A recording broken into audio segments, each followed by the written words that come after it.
We got something special here today. We're working on this 2007 Dodge Caravan. We're gonna be changing out some front axles. So first thing you gotta do is get the thing jacked up and take some wheels off. They should be 19mm wheel nuts.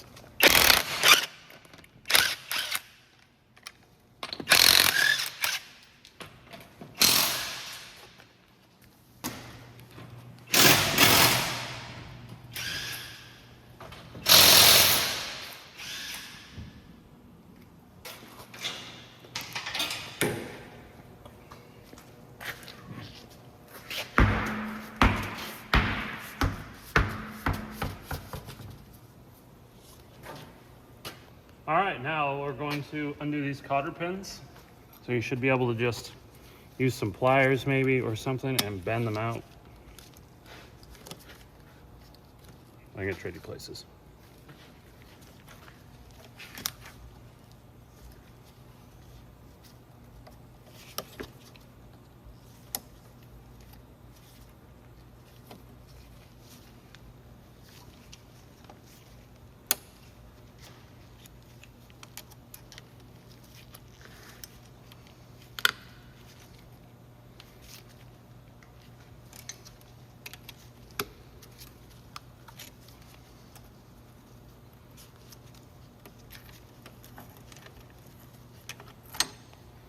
And then there's a cap that you take off.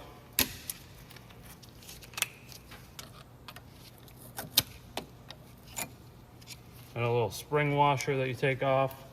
And now we can take our axle nut off. Okay, your axle nut should be a 32mm.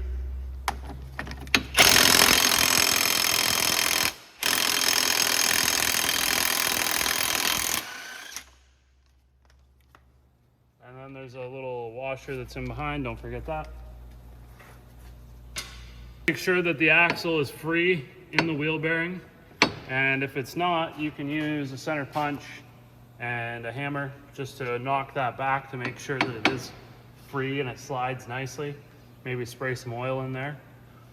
And then the next thing we're going to do is take the brakes off and hang the brake assembly up.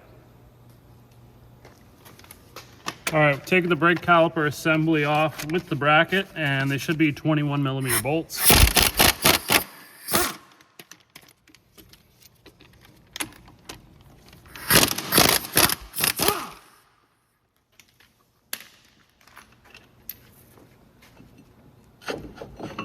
Should just be able to slide it right off like that. Get yourself a hook or a coat hanger or something like that.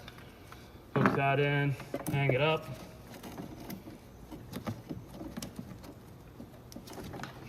Take the disc off. All right, now I think what I'm gonna try to do is just take these bolts out of the strut, and I'm gonna see if I can move the knuckle far enough away to slip the axle out. If I can't, I'm gonna at least try to have this portion folded back enough that I can maybe pop the axle out of the transmission and then drop it down and slide it out this way. Okay, we're gonna take this sensor off right now. This is for your ABS system. It's a 10mm bolt that holds this thing in.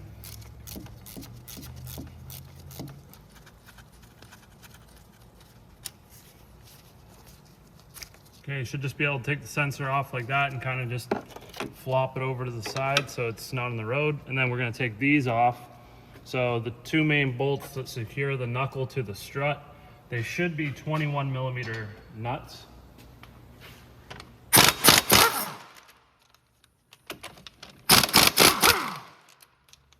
All right, so now we're gonna knock these out with a hammer.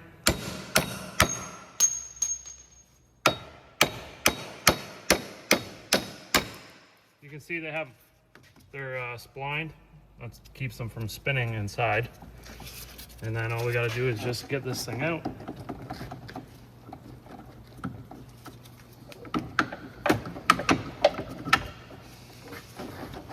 Should be able to separate these now. And you can see how the whole knuckle wants to just flop down. That's what we want.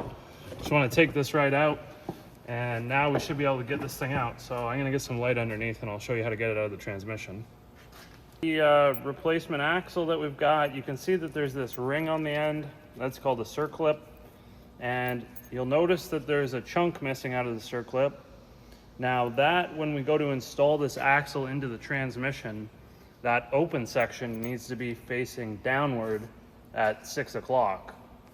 If you have it facing upwards in the wrong direction, you can see how much the circlip hangs down, and the splines of the gear that the axle is sliding into will catch that circlip and will prevent it from collapsing properly, and can also chew up or take pieces off of that circlip, which will end up in the differential portion of the transmission. So it's very important that you keep the open section face downwards at 6 o'clock.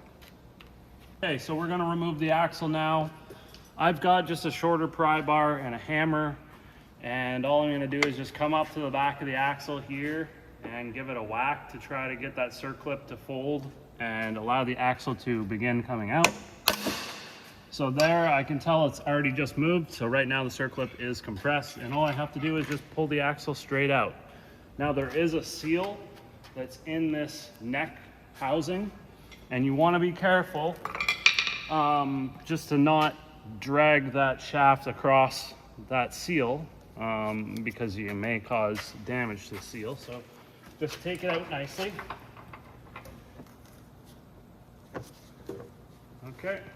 There we go. We've got our OEM shaft that is completely trash. And you can see we're leaking a little bit of fluid. So probably best to just put something under there. We're just gonna go right back in here.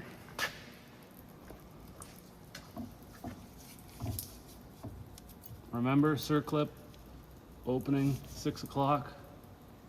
Carefully feed that in.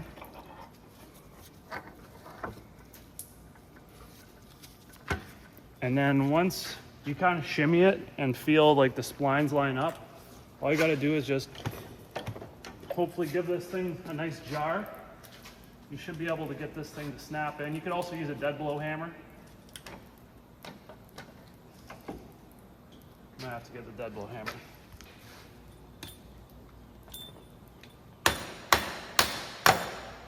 There we go. So that's all the way in. That's engaged fully. And that's how easy that should go in. Just pops into place.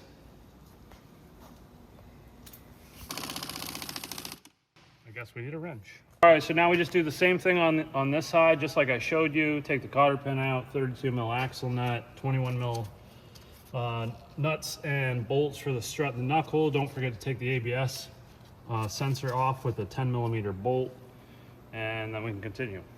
Okay, so for the driver's side axle, you can see that the axle is kind of recessed into the transmission a little bit, and I've got it all pulled out on this side.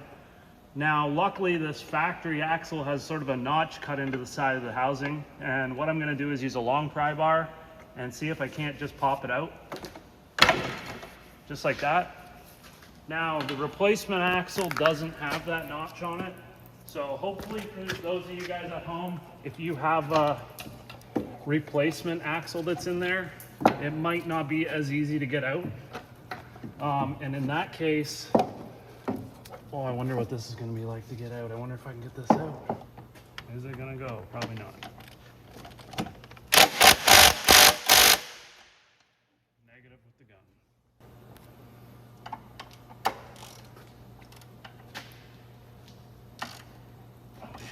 The extension was just soaking it all up.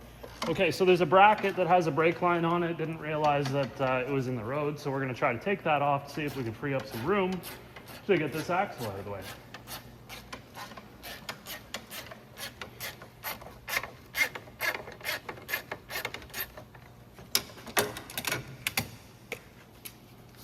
Okay, now it is attached to brake line, so we kind of need to just watch here that we don't disrupt that. We just want to kind of move it out of the road a little bit. Enough that we can maybe sneak out of here. Just like that. Okay, so what I was saying before was, for those of you guys that have an axle like this that doesn't have this notch on it, you can take like a muffler clamp or a band clamp and strap it around there and tighten it down to give you something to pry off of.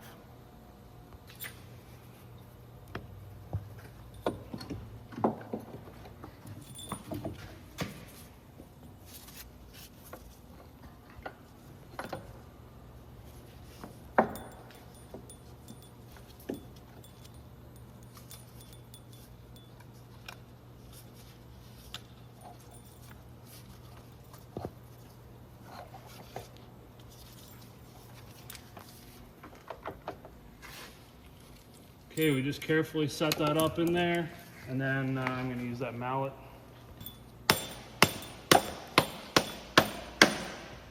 Okay.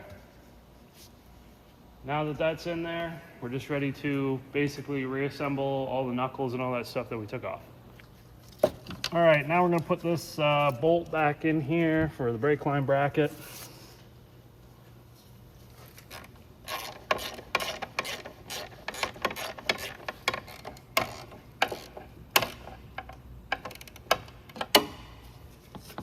All right, now we just line our axle up into the hub, and then you can sort of just spin this and get lined up until it slides in place. Now, I've already cleaned the corrosion and rust between the knuckle and the strut, but you may want to just give that a cleaning so that everything goes together nicely. And you just basically slip that in there. Watch the boot on your axle. This arm naturally wants to spring up, and it's going to push the boot of your axle into the bottom of the strut. So just be careful that you don't rip that. And then all you got to do is just line up the hole, stick the bolts in there, and get the nuts started. So to get the bottom hole lined up, like I always do the top bolt and then the bottom one. To get the bottom one lined up, you can just push in on the strut or out on the strut to get that hole to line up, to get the bolt through. And then it's just as simple as starting the nut. Now it's up to you whether you want to hammer these in flush. Like I showed you before, they have splines on them, so they are supposed to just bite into the aluminum and the steel. These ones are pretty stripped out, as you've seen. They were spinning earlier, so I had to sort of just hold them with a wrench. They should be 21 mil, but this one is so rounded off and rusted that I had to use a 20. But you just get those started in there, and then you can just start the nuts, and you should be able to buzz those down. Now, another thing to notice here, if you take a look at this strut, you can see that the bottom hole is slotted, and that is for alignment purposes. So maybe you're probably going to want to get an alignment after you do this job, because you've now changed the suspension geometry of where everything's tightened down, and chances are the steering wheel is going to be off center. You could also just use a paint pen or something to scribe a mark to exactly where the strut is in correlation to the knuckle, to try to put it back as close as you can before you take everything apart. That's going to really save you.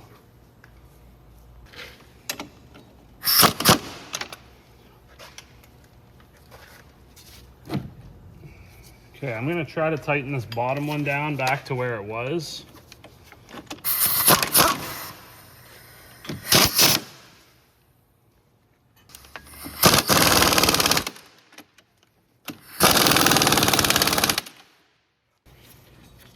All right, the axles came with new nuts, and I should probably use them, but this is my van, so I don't really give a crap. And you should use the new nuts though. So I'm just gonna put those in my toolbox though and use them for something else. And there's a washer behind that? There's a washer behind it. Don't forget the washer. Also, the new axle didn't come with a washer. All right, so the 32 millimeter axle nut, that's gonna get torqued down to 180 foot-pounds. The two nuts that secure the strut to the knuckle are going to get torqued down to 65 foot-pounds plus a 90-degree rotation.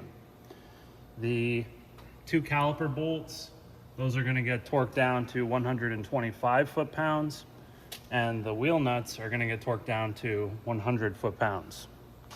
Time to turn it up.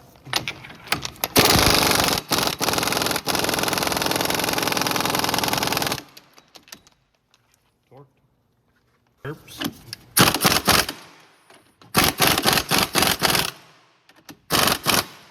Okay, then we put the wave spring on here, and then we put this little cap on here, and you'll notice that you want to line it up with the holes. So just spin it around until the holes line up.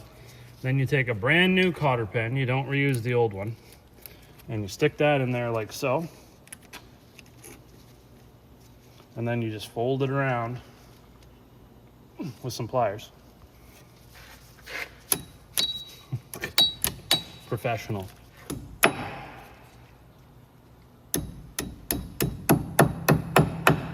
Something like that. And the reason this goes in here with this little cap is so that if the nut were to ever come loose, it can't back off. And the axle shaft and that clamping force for the nut, that keeps this hub assembly together. So it's very important. And then all we got to do here now is install our wheel speed sensor. It has a plastic dowel on it that goes into this hole. So you just kind of line it up, and the sensor itself is sort of like semicircle cut shape, so it goes around the tone ring.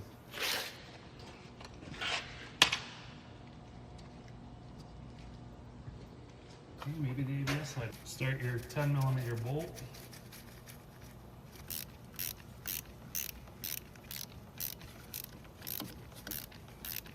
All right, install the disc and grab your brake caliper assembly. Just make sure that the brake pads are, pressed out both ways so that it'll slide over the disc nice.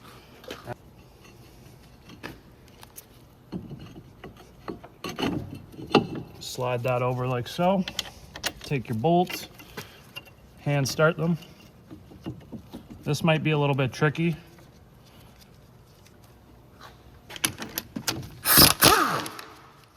Oops.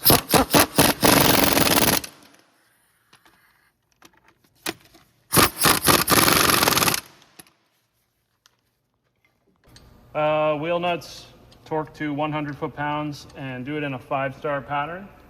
And do 2 passes of that just to ensure that the wheels are adequately torqued down. And then after about 60 miles or 100 kilometers of driving, you'll want to just re-torque them to ensure that they are all seated down properly and not coming loose. I guess that pretty much concludes the how to remove and replace axles on the 2007 Dodge Caravan. This has a 3.3 liter V6 in it, but before you go, I guess I better get you a transmission fluid spec in case you want to top it up. All right, so it's actually over full. The transmission's cold right now, so I don't really have to add any. I should probably drain some out, but the transmission runs ATF +4, and it says here to check it while it's in idle in park. And you can see here at the end of the dipstick, you've got 4 holes. So this is the cold, and then the upper holes are for hot. So if your van's cold, you start it up, let it idle in park, stick the dipstick in, pull it out, wipe it off, stick it in, pull it out, get an accurate reading. You'll want it to be in between the 2 dots when it's cold. If the transmission's hot, then in between 2 dots for the hot. Get it? Good. Thanks for watching, guys. If you have any questions, throw them in the comments below. I'd try to answer any questions you might have. And as always, don't forget to subscribe. Helps us out more than you know. We'll see you in the next one.